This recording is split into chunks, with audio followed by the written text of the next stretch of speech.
Bu. Sebelum memulai pembelajaran, alangkah baiknya kita berdoa terlebih dahulu. Untuk ketua kelas boleh dipimpin teman-temannya untuk berdoa. Siap, berdoa mulai. Alhamdulillah kita sudah berdoa. Gimana kabarnya kalian hari ini? Alhamdulillah baik, Bu. Baik, sebelum kita memulai pembelajaran pada hari ini, memiliki ice breaking untuk kalian. Nah, ice breaking ini dibuat agar kalian dapat lebih bersemangat dan lebih fokus untuk mengikuti pembelajaran pada pagi hari ini. Jadi sistematisnya begini, jika ibu bilang tepuk 1, kalian balas dengan bertepuk tangan 2 kali dan mengucapkan kalimat hu. Jika ibu bilang tepuk 2, kalian balas dengan tepuk 2 kali dan mengucapkan yes. Jika ibu bilang tepuk 3, kalian bertepuk tangan dan bertepuk tangan 2 kali dan mengucapkan kata zu. Dan jika ibu bilang tepuk 1, 2, 3, kalian balas dengan tepuk yang tadi secara bersamaan. Apakah kalian bisa? Bu. Bisa dimulai sekarang? Bisa. Tepuk 1, tepuk 2, Yes. tepuk 3, Shoo. tepuk 1, 2, 3. Yes. Shoo. Alhamdulillah, apakah kegiatan tadi menambah rasa semangat kalian anak-anak? Ya. Sebelum memulai pembelajaran, ibu mau tanya, apakah ada yang tidak masuk pada hari ini? Masuk semua, Bu. Baik, materi hari ini adalah kita mengenal ciri-ciri makhluk hidup. Pertemuan lalu kita sudah membahas mengenai karakteristik dan sifat makhluk hidup. Nah, dari kalian kira-kira ada yang masih ingat enggak 5 jenis-jenis utama makhluk hidup? Saya, Bu. 5 jenis utama makhluk hidup meliputi monera, protista, bumi, lantai, dan animalia. Ya, sangat betul jawabannya untuk Mbak Bina. Mari kita beri tepuk tangan. Oke, berarti kalian masih ingat ya terkait materi pembelajaran kemarin.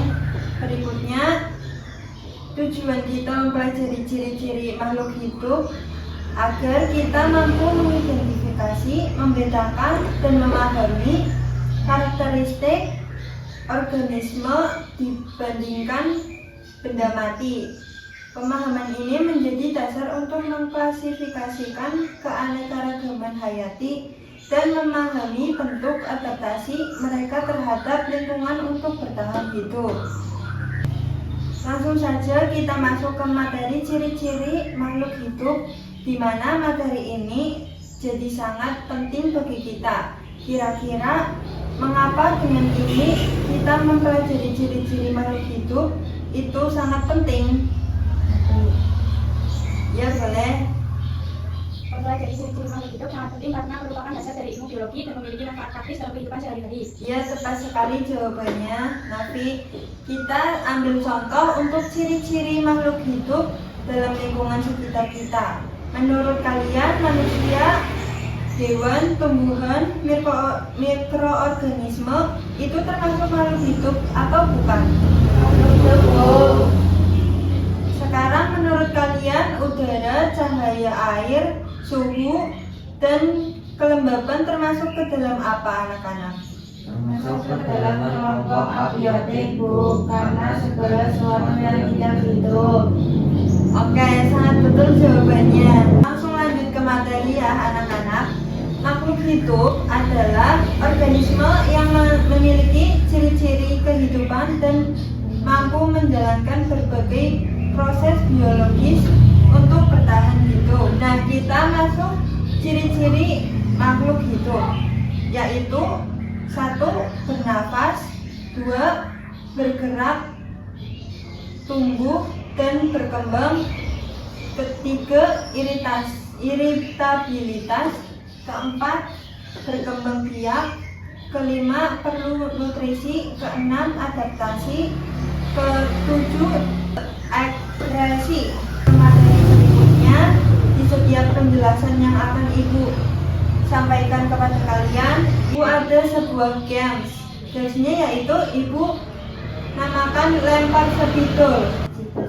Dimana jika sebitul ini saya lempar ke salah satu dari kalian dan kalian menangkap sebitul ini, maka kalian harus menjawab pertanyaan dari Ibu.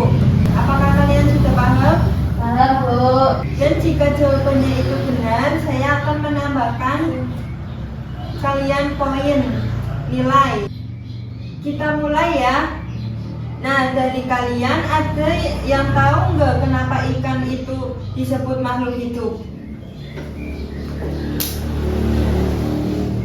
Karena ikan merupakan organisme yang memiliki ciri-ciri kehidupan seperti bernapas dengan insang, makan untuk menambahkan energi, tumbuh, berkembang biak, dan peka terhadap rangsang. Sangat benar sekali, terima kasih atas jawabannya, Mas Nizam.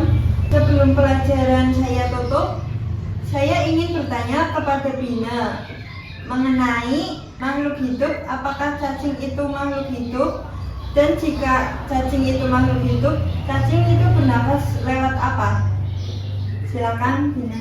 Iya, cacing adalah makhluk hidup atau hewan organisme yang bernapas dengan kulit karena tidak memiliki paru-paru atau alat pernapasan.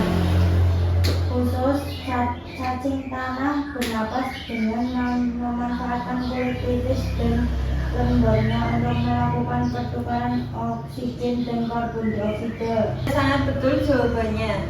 Dari sini saya anggap kalian sudah paham semua ya? Atau ada yang ingin ditanyakan? Gak ada. Oke, kalau nggak ada, Ibu tanya kira-kira ada yang bisa menyimpulkan mengenai pembelajaran pada hari ini?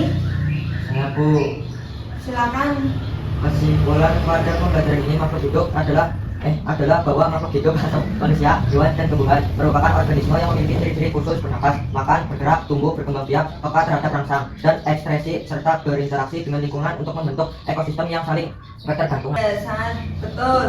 Sebelum kita mengakhiri pembelajaran pada hari ini, saya akan memberikan kalian tugas untuk di rumah ya. Silakan kalian buka buku tematiknya dan kerjakan halaman 24 ya.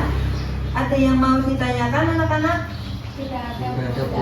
Oke, kalau tidak ada lagi yang ditanyakan, Ibu tutup pertemuan pada hari ini. Assalamualaikum warahmatullahi wabarakatuh.